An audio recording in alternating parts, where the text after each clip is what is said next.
This Prismatic Warlock build has to be one of the most satisfying gameplay loops of any build I think I've ever made in this game, and I'm not joking when I say this. This build will offer you the ability to have near infinite uptime of Transcendence and insanely fast super uptime. I've sometimes even comboed multiple Transcendence and supers in a row. Plus it has some added good survivability and ability regen even outside of Transcendence or your super. Now before we get into the build, if you do enjoy the content, a like and sub would be greatly appreciated. Thank you guys so much for the support thus far.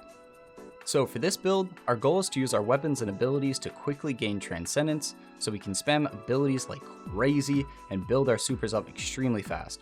How we do this is by utilizing a mix of both light and dark damage to evenly fill up both meters. For light meter, we're going to be using Storm Grenade alongside Facet of Dominance. For a high damage grenade that can also apply Jolt to spread more damage and can even give us Amplify, which will be important because we are also using the new aspect Helion, which on class ability use spawns in a solar buddy that scorches enemies on hit. Use that plus Facet of Hope, and now getting Amplified will help refund class ability energy back quickly. Also, the other aspect used in this build, Feed the Void, will help in keeping our solar buddy up at all times since ability final blows will grant us Devour, which is also considered an elemental buff that will help grant us class ability energy back from Facet of Hope, and Devour can be refreshed by any type of kill, by any kinds, ability, weapon, it doesn't matter. Devour will also be granting us grenade energy on kills, and with Storm Grenade, it feels like the uptime is insane. Now with Helion, we're also going to be utilizing Phoenix Dive for the shorter cooldown so that we can constantly spam the solar buddy with little to no downtime at all. Now onto the darkness meter, we're using Arcane Needle to apply Unravel to enemies, which can then be spread around like crazy to others just from dealing damage. This will be the best option in terms of filling up your darkness meter because it can also spawn entangles from unraveled enemy defeats, giving you basically 2 darkness abilities in one for building meter, which is kinda nuts. Next is where your weapons will come into play. The best thing to use in my opinion is a dark special weapon like the new rocket sidearm, the Call, with a role like Threadling in demo to help give both grenade energy back while also spawning in Threadlings to help build the meter even faster. You could, if you want, even utilize a Strand or Stasis primary, something like Michael's Reverence or the new Stasis hand cannon Bold Endings, but for the most efficient meter gain I'd probably use a special dark weapon, and then also make sure to first apply Unravel with Arcane to an enemy and then spam something like the Call, and it should fill up pretty quickly, especially if you get some tangles to spawn in as well. Now, when you get into Transcendence, you'll get a brand new grenade mixing both Void and Stasis into one, allowing you to slow, freeze, and suppress enemies. And adding in the Fragment Facet of Dominance, you'll be able to also weaken enemies, which is insanely strong. So that means your Storm Grenades will be jolting targets, and then when you enter Transcendence, your Transcendence Grenade will weaken enemies. So during Transcendence, we are going to want to make sure we have both a hands-on and ashes to assets on the helmet, so all the ability spam kills can fund our super insanely fast, so we can start a cycle of looping both our super and our Transcendence. So now that we've figured out how to build into our Transcendence uptime, let's talk about our super. In this build, we are utilizing Song of Flame, the brand new Warlock super, which is like Radiance from D1. When you pop super, it will give you a brand new grenade that creates a sentient flame wisp that seeks out targets and detonates in a scorching explosion, and then will continue to seek out more enemies. You will also with this be getting a new melee that releases a supercharged melee attack that launches additional projectiles, and it's almost like a combo of both Celestial Fire and Incinerator Snap all combined into one. Now during Song of Flame, you will also be granted some insane damage resist for both you and nearby allies, as well as granting everyone Scorch to both kinetic and solar weapons. I mean, the damage output this super has is just straight up crazy, allowing for insane ability spam that will also Scorch plus cause ignitions, and we can still utilize DPS weapons at the same time while this is going on, especially ones with demo.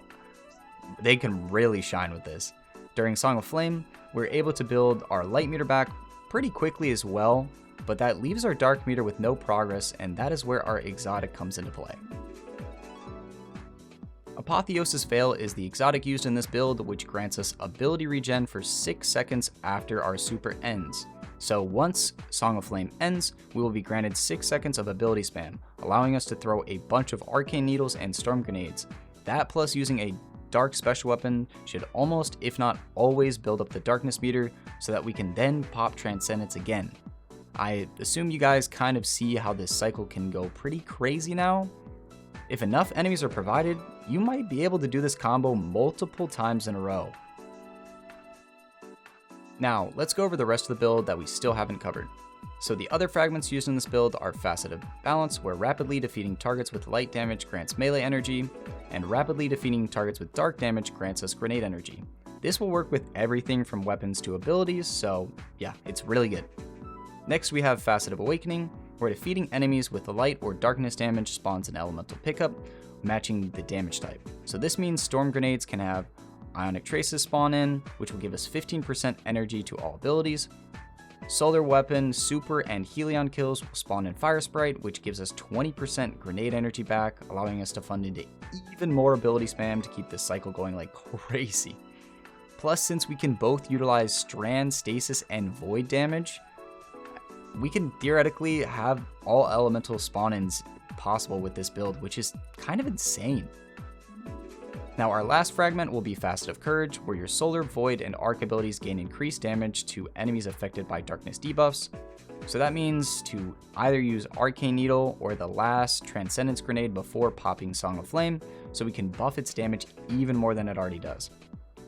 I'll leave on screen all of the fragments again that are used within this build, and as well the abilities, in case you forgot, since this is just info overload at this point. Now for the mods, we're using a hands-on plus a Ashes of Assets on the helmet to help fund Superback like crazy, plus a Siphon mod for your primary for extra orbs. On the gloves, a heavy-handed and a firepower for orbs on ability kills. Note, you could actually just utilize 3 of either heavy-handed or firepower so that you only have a 1-second cooldown on the orb spawns instead of 9 seconds when you only have 1. But personally, just having 1 of each works fine for me. I don't know, I feel like a build up time is already good enough. Now on the chest piece, I recommend damage resist mods focused around the activity modifiers you're in. On the boots, we're using recuperation for health on orb pickups and double surges for your primary and or heavy. And then lastly, on the class item, Reaper to spawn an orb on weapon final blows after using Phoenix Dive, Powerful Attraction to then pick up nearby orbs when you Phoenix Dive, and lastly, Outreach for a little extra melee regen when you Phoenix Dive again. Weapons for this build are totally flexible, so try out whatever you like the most. I just highly recommend using a Darkness Special, specifically the Call to help make sure you build your Darkness Meter faster.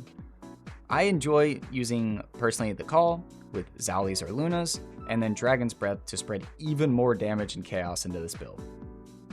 This build is so strong and so much fun to play, and the best part is it will get even better once we unlock exotic class items.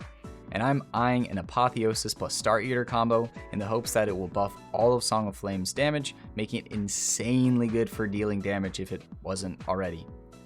Anyway, I hope you guys enjoyed the video. This build was an absolute blast to make, and I hope y'all enjoyed as much as I do because it's so much fun. In the comments will be a pinned dim link for the build so you can copy and paste it and try it out for yourself. Let me know in the comments of any other combos you'd like to see me try out and make a build on. Anyway, see you guys in the next one. Peace!